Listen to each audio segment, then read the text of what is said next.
কয়েকজন স্ত্রীর নাম তো জানতে হবে। প্রথম স্ত্রী খাদিজা, সর্বশেষ স্ত্রী কুমারী স্ত্রী আয়েশা, অন্তপক্ষে এইগুলো জানতে হবে তো, নাহলে আপনি কিসের মুসলমান? কথা বলে না। এই টুকিটাকি কিছু জিনিস আপনাকে জানতে হবে। আমার নবীর 4 থেকে 6 বছর বয়সে যখন তার মা মারা যায়, 8 বছর 2 মাস বয়সে দাদা আব্দুল মুত্তালিব তিনি মৃত্যুবরণ করেন। নবুয়তের 10ম বছর শাওয়াল মাসে চাচা আবু তালেব, দাদার পরে যিনি আগলে রাখতেন, সেই চাচা মৃত্যুবরণ করে। ঠিক চাচার 3 দিন পরে প্রাণের স্ত্রী খাদিজা, যে খাদিজা তাকে আগলে রেখেছেন, সেই খাদিজাও মৃত্যুবরণ করেন। তাহলে এইভাবে কাছের মানুষগুলো যখন চলে যায়, আমার নবীর মন খারাপ না ভালো? কথা বলে না? আমার নবী মন মরা, আমার নবীর মন খারাপ, আর ভালো লাগে না। আর সে আজিম থেকে দেখে কে? আল্লাহ দেখতেছে। আল্লাহ দেখে বলতেছে, জিব্রাইল যাও আমার নবীকে ঘোষণা দাও, আমার নবীর মন খারাপ, আমি দেখতেছি। আমার নবীকে জমিন থেকে টান দিয়ে আর সে আজিমে নিয়ে আসো, আমি দিদারে মুস্তফা নসিব করাবো, আমার নবীর মনটাকে আমি ভালো করতে চাই। তখন আমার নবীকে আল্লাহ তাআলা দিদারে মুস্তফা নসিব করালেন। এই দিদারে মুস্তফা যখন নসিব করালেন, আরববাসীদের তখন উর্দু জগৎ নিয়ে কোনো ধারণা নাই, চিন্তা ফিকির ছিল না। ওই মক্কা নগরীর বিজ্ঞানহীন আরবরা তখন সিরিয়া গিয়ে, সিরিয়ার সাথে জেরুজালেম ওই অঞ্চলে তাদের ব্যবসায়িক লেনদেন ছিল, তারা আসা যাওয়া করতেন। এজন্য মসজিদুল আকসা সম্পর্কে তাদের কি আছে? ধারণা আছে। সেই জন্য রব্বুল আলামিন সর্বপ্রথম মসজিদে হারাম থেকে মসজিদে আকসা পর্যন্ত তার নবী মুহাম্মদ সাল্লাল্লাহু আলাইহি ওয়াসাল্লামকে ইসরা করালেন। আল্লাহু আকবার। এটাকে বলা হচ্ছে ইসরা। এটাকে কি বলা হচ্ছে? ইসরা। মসজিদে হারাম থেকে আকসা পর্যন্ত যে ভ্রমণ, এটাকে ইসরা বলে। আর মসজিদে আকসা থেকে ঊর্ধ্ব জগৎ যেটা, সেটাকে বলা হচ্ছে মেরাজ, ঊর্ধ্ব জগৎ। আল্লাহু আকবার। ফের হাজিরিন, এজন্য আল্লাহ তাআলা কোরআনের মধ্যে বলেছেন, সুবহানাল্লাযী আসরা বিআবদিহি লাইলাম মিনাল মাসজিদিল হারাম ইলাল মাসজিদিল আকসাল্লাযী বারাকনা হাওলা লিনুরিয়াহু মিন আয়াতিনা ইন্নাহু ওয়াস সামিউল বাসীর। মেরাজ করে আসার পরে অনেক ঘটনা, মক্কা নগরীতে এসে যখন বললেন, আমি 7ম আসমানে গিয়েছি, সিদরাতুল মুনতাহায় আল্লাহর সাথে সাক্ষাৎ হয়েছে, তখন তো তারা তো আর এটা নলেজ নাই, এই ধারণা নাই। যখন বলেছিল সর্বপ্রথম আল্লাহ তাআলা আমাকে মসজিদে হারাম থেকে আকসা পর্যন্ত নিয়েছে, আবার সেখান থেকে আমি ঊর্ধ্ব জগতে গিয়েছি, সেখান থেকে আবার আকসাতে আল্লাহ তাআলা আমাকে নামিয়ে দিয়েছে, আকসা থেকে আবার আমি হারাম শরীফের মধ্যে এসেছি, তখন মক্কা নগরের লোকে বলে মুহাম্মদ পাগল হয়ে গিয়েছে। জোরে বলুন নাউজুবিল্লাহ। কারণ তারা জানে মসজিদে হারাম থেকে আকসার দূরত্ব কত? 1232 কিলোমিটার রাস্তা। কত? 1232 কিলোমিটার রাস্তা। অনেক কাছে না? কথা বলেন, অনেক কাছে। বাংলাদেশের এই প্রান্ত থেকে ওই প্রান্ত কত কিলো হবে? ঢাকা থেকে কক্সবাজারের দূরত্ব মাত্র 414 কিলোমিটার। কত কিলোমিটার? আপনি গুগলে সার্চ দেন, গুগল আপনাকে লোকেশন দিয়ে দিবে। তাহলে ঢাকা থেকে কক্সবাজার যদি আপনি একেবারে সর্বোচ্চ গতিতে যে বহন চলে গ্রিন লাইন, এই গ্রিন লাইন বাসে করে যদি আপনি ডাইরেক্ট বাসে যদি ওঠেন, এরপর কমপক্ষে 6 থেকে 7 ঘন্টা 9 ঘন্টার সময় লাগবে কি লাগবে না? কথা বলতে লাগবে কি লাগবে না? তাহলে 414 কিলোমিটার ফাড়ি দিতে স্পিরিট, অনেক বেশি স্পিরিট যে গাড়ির, সেই গাড়ি যদি 9 ঘন্টা সময় লাগে, তাহলে 1200 যদি হয়, তাহলে 3 নং কত? কথা বলে না। 3 নং কত? 27 ঘন্টা। তখন কি গ্রিন লাইন ছিল? তখন ছিল উট। কি ছিল? উট। কারণ মক্কা নগরের লোকেরা যখন পায়ে হেঁটে যাইতেন, তখন তাদের কমপক্ষে মক্কা থেকে সিরিয়া যেতে 40 দিন সময় লাগতো। কতদিন? 40 দিনের মতো সময় লাগতো। তাহলে তারা তো এটা শুনে অবাক। এটা শুনে কি হয়ে গেছে? অবাক হয়ে গেল, তারা বিশ্বাস করে না। অনেক লম্বা ঘটনা। ফের হাজিরিন, এখন আসেন বিজ্ঞানের দৃষ্টিতে একটু আমরা মেয়েরাজ সম্পর্কে জানি। এই বিজ্ঞানের দৃষ্টিতে আল্লাহ সুবহানাহু ওয়া তাআলা তার প্রিয় নবী মুহাম্মদ সাল্লাল্লাহু আলাইহি ওয়াসাল্লামকে যে মেরাজ করালেন, বিজ্ঞানরা এই মেরাজ নিয়ে গবেষণা করে তারা অবাক হয়ে গেলেন। কি হয়ে গেলেন? কথা বলেন, কথা বলেন। অবাক হয়ে গেলেন। আচ্ছা, আপনাদের কাছে আমি একটা প্রশ্ন করি। আজকের আলোচনাটা একটু মানে সোচ্চারা, কারণ একটু তত্ত্বভিত্তিক আলোচনা তো, এজন্য আপনাদেরকে আমি একটা প্রশ্ন করি। পৃথিবী বড় না সূর্য বড়? কথা বলেন। সূর্য বড় না চন্দ্র বড়? চন্দ্র বড় না তারকা বড়? কি বড়? তারকা বড়। কিন্তু তারকা দেখতে কি দেখা যায়? ছোট দেখা যায়। এখন আসেন, পৃথিবী থেকে সূর্য কত লক্ষ গুণ বড়? 13 লক্ষ গুণ বড়। কত লক্ষ গুণ বড়? মাশাআল্লাহ, তো আপনারা অনেক কিছুই জানেন। এই জন্য আল্লাহ তাআলা কোরআনের নামকরণ করতে গিয়ে আরেকটা নাম দিয়েছেন। এই কোরআনটা হচ্ছে বিজ্ঞানময় একটা কোরআন। আল্লাহু আকবার। এই জন্য আল্লাহ তাআলা বলছেন, ইয়াসিন ওয়াল কুরআনিল হাকিম ইন্নাকা লামিনাল মুরসালিন। ইয়াসিন ওয়াল কুরআনিল হাকিম, এই হাকিম মানে হিকমা, হিকমা মানে জ্ঞান। এজন্য আল্লাহ তাআলা এই কোরআনের নাম রেখেছেন, এটা বিজ্ঞানময় একটা কোরআন। আল্লাহু আকবার। এজন্য আল্লাহ তাআলা বলছেন ওয়ানাজ্জালনা আলাইকাল কিতাবা তিবয়ানাল লিকুল্লি শাই ওয়া হুদান ওয়া রাহমাতান ওয়া বুশরা লিল মুসলিমিন। রব্বুল আলামিন বলেন এই কোরআনের মধ্যে আমি এমন কোনো কিছু বাদ দেই নাই। আমি এই কোরআনের মধ্যে প্রত্যেকটা বিষয় তুলে দিয়েছি, পৃথিবীর শুরু লগ্ন থেকে শেষ পর্যন্ত, কিয়ামত পর্যন্ত। কিয়ামতের পরে জান্নাত জাহান্নাম সম্পর্কে যত ঘটনা আছে, এবং কি আমার গোলামরা, আমার বান্দা বান্দিরা তার ব্যক্তি জীবন, পারিবারিক জীবন, সামাজিক জীবন, রাষ্ট্রীয় জীবন কিভাবে গঠন করবে, সব কিছু কোরআনের মধ্যে আছে না নাই? কথা বলেন, আছে না নাই? এজন্য আপনি যখনই বিপদের মধ্যে পড়বেন, যখনই আপনি সমস্যার মধ্যে পড়বেন, সমাধানের জন্য একটা জায়গা যাবেন, সেটার নাম কি? কোরআন। কোরআন, সেটার নাম কি? কোরআনের মধ্যে যদি আপনি যান, অনায়াসে সমাধান পেয়ে যাবেন। আওয়াজ করে বলুন, ঠিক কিনা? সমাধান চাও যদি জীবনে মরণে, ফিরে যাও খুঁজে নাও চোখ রাখো কোরআনে। সমাধান চাও যদি জীবনে মরণে, ফিরে যাও খুঁজে নাও চোখ রাখো কোরআনে। পারেন? If you wanna solution this dunya and akhirah, go back, have a look to the holy Quran. তবে পাবে সুখ শান্তির ঠিকানা, তবে পাবে সুখ শান্তির ঠিকানা, যদি মেনে নাও তুমি মনে প্রাণে। সমাধান চাও যদি জীবনে মরণে, ফিরে যাও খুঁজে নাও চোখ রাখো কোরআনে। সবাই বলেন আল্লাহুম্মা আমিন। প্যারা হাজির, আল্লাহ তাআলা কোরআনের মধ্যে সব কিছু দিয়ে দিয়েছেন। এই কোরআনের মধ্যে আল্লাহ তাআলা কোনো কিছুই বাদ দেন নাই। বিজ্ঞান এবং কোরআনের মধ্যে কোনো কি নাই? দ্বন্দ্ব নাই। কোনো কি নাই? কোনো দ্বন্দ্ব নাই।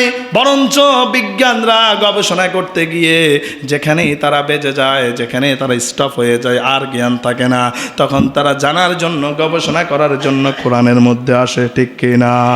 এজন্য বিজ্ঞার থলি নিয়ে কোরআনের কাছে হাত বাড়ায়। কোরআন আপনি যতই গবেষণা করবেন আর রিসার্চ করবেন, ততই আপনি নতুন নতুন তথ্য জানতে পারবেন, ঠিক কিনা?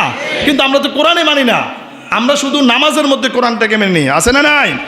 প্যারা হাজিরিন, আমি যদি আপনাদেরকে বলতে চাই, এই পৃথিবী, এই সূর্য পৃথিবী থেকে 13 লক্ষ গুণ বড়। কত লক্ষ? 13 লক্ষ গুণ বড়। এই পৃথিবী থেকে সূর্যের দূরত্ব আলোর গতিবেগে 14,88,00,000 মাইল দূরে। কত লক্ষ? 14,88,00,000 মাইল দূরত্বে পৃথিবী থেকে সূর্যের দূরত্ব। কম না বেশি? কথা বলেন, কম না বেশি? এই সূর্য যখন আলো দেয়, সূর্যের আলোটা পৃথিবীতে আসতে সময় লাগে 8 মিনিট। কত মিনিট? 8 minute 19 second. তাও প্রতি সেকেন্ডে তার গতি হচ্ছে 2,98,000 মাইল গতিবেগে। আল্লাহু আকবার বলেন না। এই পৃথিবীতে বলেন তো সবচাইতে কোন জিনিসের গতি বেশি? আলো। আলো আলো আপনার চোখের দৃষ্টি যত দ্রুত যাবে, এর চাইতে স্পিড আর কোনো কিছুই যাবে না। একটা লাইট, টর্চ লাইট আপনি মারলে তার দূরত্ব, সে যত দ্রুত গতিবেগে যাবে, কোনো বহন, কোনো গাড়ি, কোনো কিছুই যেতে পারবে না। তাহলে প্রতি সেকেন্ডে সূর্য থেকে পৃথিবীতে আলো যে আসে, প্রতি সেকেন্ডে 2,98,000 গতিবেগে আলো আসে।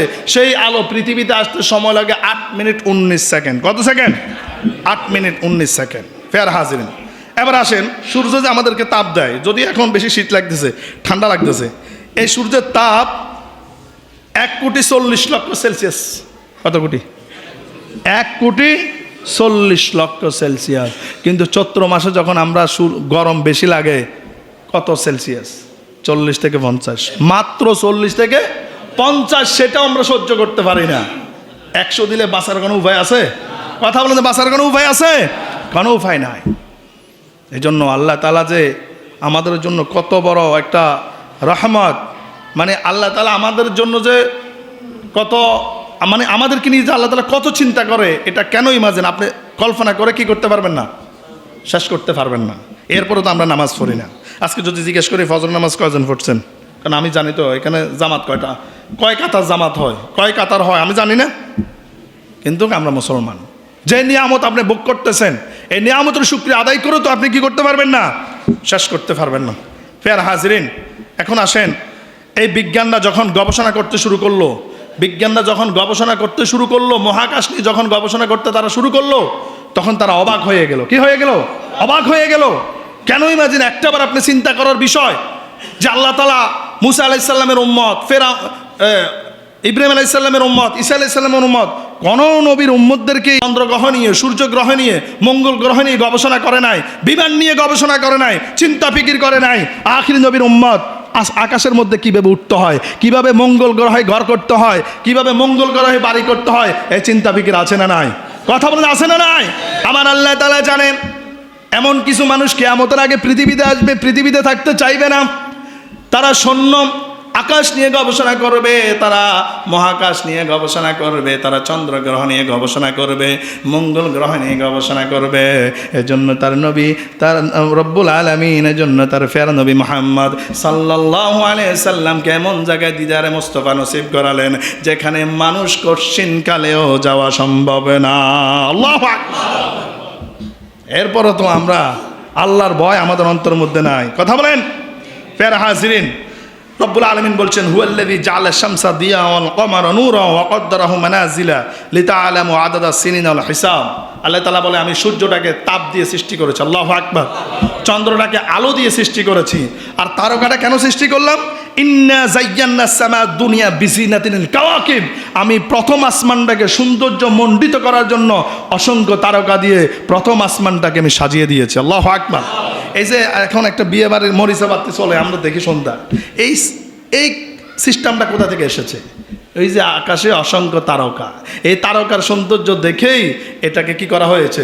তৈরি করা হয়েছে। ফের হাজিরিন, আপনি যখন যেখানে দেখবেন কোনো না কোনো কিছু আবিষ্কার করা হচ্ছে, এটা হয় কোরআনকে রিসার্চ করে, না হয় হাদিসকে রিসার্চ করে করা হয়েছে। আওয়াজ করে বলুন ঠিক কিনা? আমরা মুসলমান কোরআনকে যত বেশি গবেষণা করে, ইহুদি খ্রিস্টানরা তার চাইতে বেশি গবেষণা করে দুনিয়ার জন্য। কিসের জন্য? দুনিয়ার জন্য। তাইলে কোরআন আমাদেরকে গবেষণা করার দরকার আছে না নাই? কথা বলেন, আছে না নাই? ফের হাজরিন, তাহলে পৃথিবী থেকে সূর্য হচ্ছে 13 লক্ষ গুণ বড়।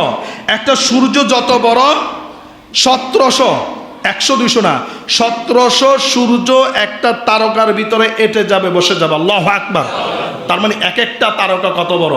পৃথিবীর শুরু লগ্ন থেকে এমনও তারকা লক্ষ লক্ষ মাইল গতিবেগে পৃথিবীর দিকে আসতেছে, এখনো অর্ধগতি পর্যন্ত আসতে পারে না। আল্লাহু আকবার। কেন ইমাজিন? চিন্তা আছে? চিন্তা নাই। এরপরও তো দেখেন সূর্য চন্দ্র একটা তারকার তুলনায় সূর্য কিছুই না, সূর্যের তুলনায় পৃথিবী কিছুই না। পৃথিবী কি কিছুই না, কারণ একটা সূর্যের ভিতরে 13 লক্ষ পৃথিবী কি করতে পারবে? আটতে পারবে, যাতে 13 লক্ষ গুণ বড়। তাহলে এই পৃথিবী অনেক বড় না? আমাদের দৃষ্টিতে অনেক বড়। পৃথিবীর তুলনায় বাংলাদেশটা অনেক বড় না ছোট? পৃথিবীর তুলনায় বাংলাদেশ ছোট। তাহলে এই বাংলাদেশের তুলনায় চট্টগ্রাম আরও ছোট না? চট্টগ্রামের তুলনায় এই কদমতলী এলাকা আরও ছোট না? তো কদমতলী এরিয়ার এলাকায় আমি আরও ছোট না? কথা বলে না। কিন্তু আমি নিজেকে এত বড় মনে করি, মানে আমি আল্লাহর বিরুদ্ধে চলে যাই। আমার মতো একটা নগণ্য মানুষের কারণে আল্লাহ তাআলা সামান্য কিছু টাকার ফাওয়ার দিয়েছে, শক্তি দিয়েছে, ক্ষমতা দিয়েছে। আমার এই ফাওয়ারের কারণে সাধারণ মানুষ শান্তিতে ঘুমাতে পারে না। আছে না নাই? কথা বলেন, আছে না নাই? আপনি একটু চিন্তা করেন। এজন্য সব সময় আপনি যখন ভালো থাকেন, আপনি যেই অবস্থায় আছেন, এই অবস্থায় আপনি তখনই শুকরিয়া আদায় করতে পারবেন। আপনার চাইতে আপনি নিম্ন শ্রেণীতে যারা আছে, যখন আপনি তাদের দিকে তাকাবেন, তখন আপনি আল্লাহর প্রতি বেশি বেশি শুকরিয়া আদায় করতে পারবেন। উপরের দিকে কি তাকালে কিন্তু পারবেন না। আওয়াজ করে বলুন ঠিক কিনা? এজন্য 5 ওয়াক্ত নামাজ আমাদেরকে যথাসময়ে আদায় করার দরকার আছে না নাই? আমাদেরকে বেশি বেশি করে কী করতে হবে? নামাজ আদায় করতে হবে। ফের হাজরিন, এই বিজ্ঞানের দৃষ্টিতে তারপরে দিয়ে আপনার হাদিসের মাধ্যমে প্রমাণ। রাসূল সাল্লাল্লাহু আলাইহি সাল্লাম বলেন, আল্লাহ সুবহানাহু ওয়া তাআলা আমার এই সিনাকে দুইবার সাক করিয়েছেন। কয়বার? দুইবার সিনা সাক করানো হয়েছে। সুম্মা গাসালা বিমাইন জামজাম, জামজামের পানি দিয়ে আমার সিনাটাকে ফুত পবিত্র করা হয়েছে। এরপরে আমাকে মসজিদুল হারাম থেকে মসজিদুল আকসা পর্যন্ত আমাকে ভ্রমণ করানো হয়েছে, সেখান থেকে ঊর্ধ্ব জগতে নিয়ে গিয়েছে। আল্লাহু আকবার। এই যে নামাজ কোথায় থেকে আল্লাহ তাআলা কি করেছেন? এটাকে ফরজ করে দিয়েছেন এই মেরাজের রজনীতে। তাহলে সেই নামাজ ফরজ দরকার আছে না নাই?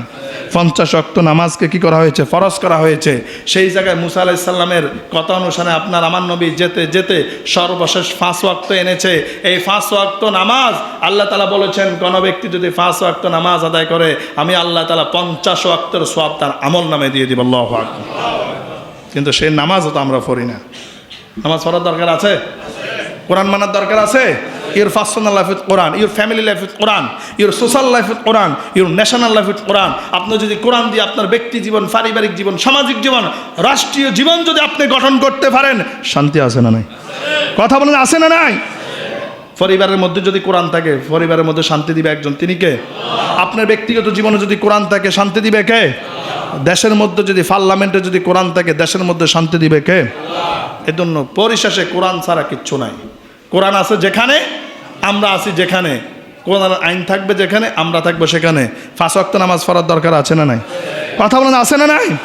যে কোনো মুহূর্তে আপনি আমি চলেই যেতে হবে। কুল্লু নাফসিন যায়কাতুল মাউত, every soul will taste that, then we will come back to Allah. মৃত্যুর মাধ্যমে দুনিয়া থেকে চলে যেতে হবে। আপনার সমাজের মধ্যে অনেক দাম আছে, অনেক নাম আছে, কিন্তু যখন দেহ থেকে প্রাণ চলে যাবে, কথা বলেন, দাম নাই।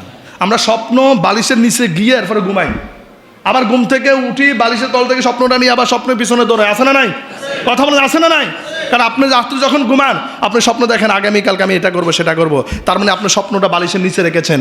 কিন্তু আপনি যখন এই ঘুমটা আপনার জন্য শেষ হয়ে যাবে, এই দেহ থেকে যখন আর প্রাণ যখন ফিরে আসবে না, আপনার আর 2 পয়সার কোনো মূল্য থাকবে না। আওয়াজ করে বলুন ঠিক কিনা? এখন আপনার ওই ঘুমটা যদি ঈশান নামাজের পরে হয়ে থাকে, এমন হতে পারে ঈশান নামাজের কারণে আল্লাহ তাআলা, অর্থাৎ আপনি মরণের আগে 1 ওয়াক্ত ওই ওয়াক্ত নামাজটা কাজা নাই, এমন হতে পারে আল্লাহ তাআলা এই উসিলা আপনাকে জান্নাতের ঘোষণা করে দিবেন। আর যদি আপনি নামাজ না পড়েন, হিসাব দিতে পারবেন? এজন্য যত কিছুই করবেন না কেন, নামাজ ছাড়া যাবে না। কি করা যাবে না? নামাজ ছাড়া যাবে না। আল্লাহ